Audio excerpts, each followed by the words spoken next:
moving kind of on to what we want to talk about today, again, me being cynical, we were talking a lot about risk, right, and all that. So what, and how actually bonds aren't always safe and aren't always the safest. So what are the types of like pitfalls that people should look at, right? Or what are the kind of like warning stories or early warning signs that people kind of need to look at and not just blindly buy because the RM say this is good. One of the very common pitfalls which I see, last time as a credit analyst, Anthony, is that a lot of people mistaken that bonds, the higher the yield, the better it is, right? So a lot of people, the most common or the number one trap that a lot of these bond investors make is actually just chasing for the high yield without considering the risk involved and without considering, the kind of companies or the issuers, of these bonds. There was once, when I walked into a lunch meeting, right, with this client, what happened was that he was so angry, right? And he was saying that what happened to all these bonds in my portfolio? I've lost money on all of them because they've all defaulted. And as a credit analyst, he probably lost a few $1 million, but I just find it funny. When I look at that list, I realized that it was a portfolio full of high yielding bonds. In other words, these are all junk bonds, right? They have a very high yield, but they do not have the ability or the capability to actually pay their principals back. And that's something which is a very common mistake or a very common trap which a lot of bond investors make. They actually look into investing into these high yielding products, right? Yep. Now, so that's kind of like trying to buy dividend stocks and only buying the highest dividend yielding stocks, right? Exactly. Essentially. I mean, the concept also pretty much stays the same here. I mean, if you're buying dividend stocks, one common mistake is just to be looking at the yield, right? Without even considering, and not even looking at 3-year yield or 5-year yield, just 1 year yield. Yeah.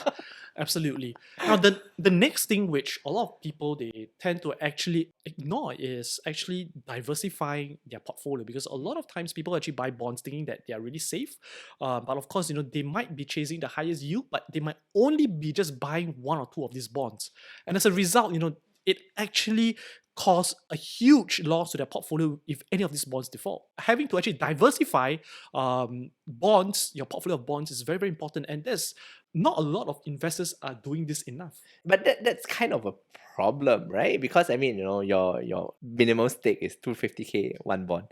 I want to diversify. Let's say I need 6 to get relatively decent diversification. It's not even buying 6 junk bonds, right? I buy 6 at different tenures, different industries, different credit ratings, and I get a blended rate of 7-8%. Great, right? But that's $1.5, right? How? And then this is in a context of a broader, because you're not 100% bonds, right? You are probably 50, 60, 70% bonds if you're close to retiring.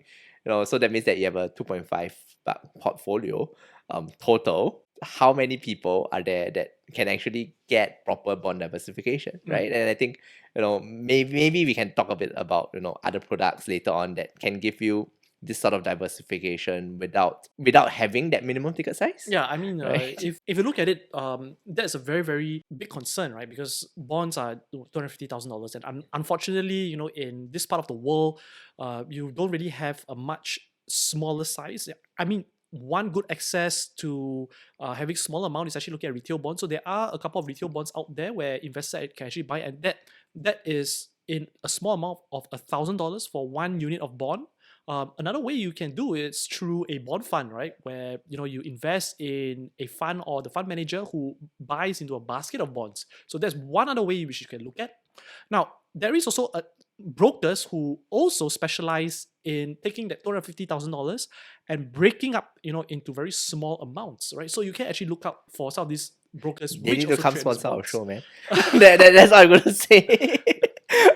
But yeah. So these are some of the things where these are some ways where you can actually go around what you call a very high ticket amount for bonds. And I share the same concern with you, Anthony. If I want to buy a bond, I can't be forking out $250,000. I don't have that kind of money.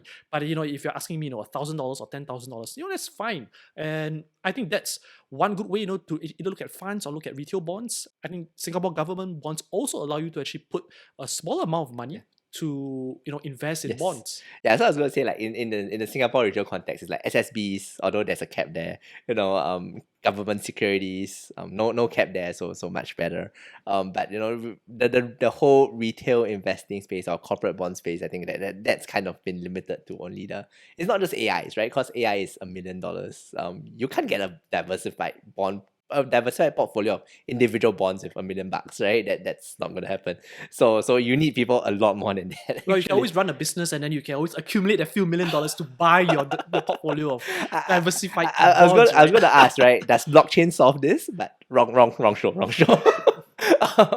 Yeah, so I think having different products or having products that provides this sort of assets, because what I'm hearing from all these pitfalls is the basic concepts of investing still apply, right? We still want diversification. That's the one only freelance, I can't remember who said that, somebody famous. We still want all that kind of like, we don't just look at the yield, we need to look at something else, or we need to understand the business. That sounds like equities. You go and listen to Stock Kicker also, same thing. So I think that the concepts remain the same, right? Slightly different. But the risks and all that are still there.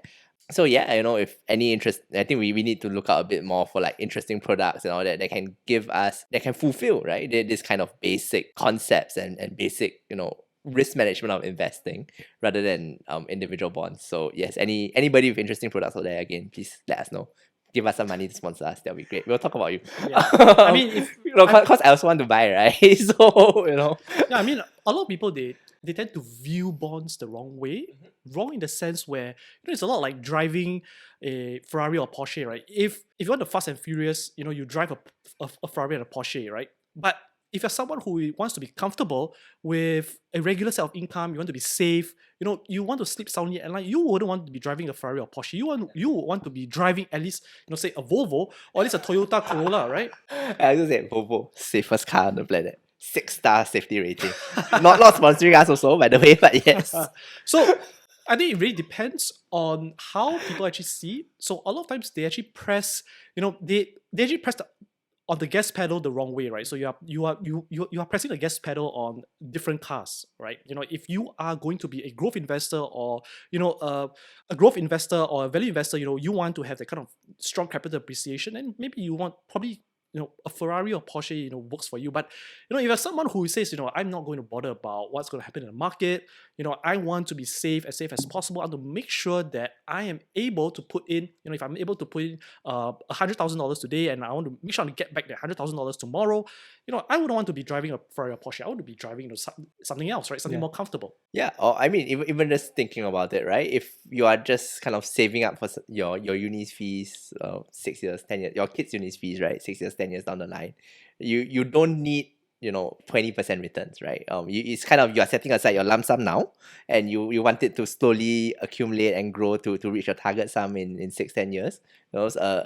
An instrument like a bond is actually helpful because you kind of know the yield you'll get. You can extrapolate out quite easily. If there's a product that gives you diversified exposure to bonds, then that kind of helps as well, right? So I think we kind of think about bonds for retirees and for safety, yes, but it can also be used as kind of a savings mechanism for specific targets that you want to reach in 5-10 years time, right? That makes it relatively useful.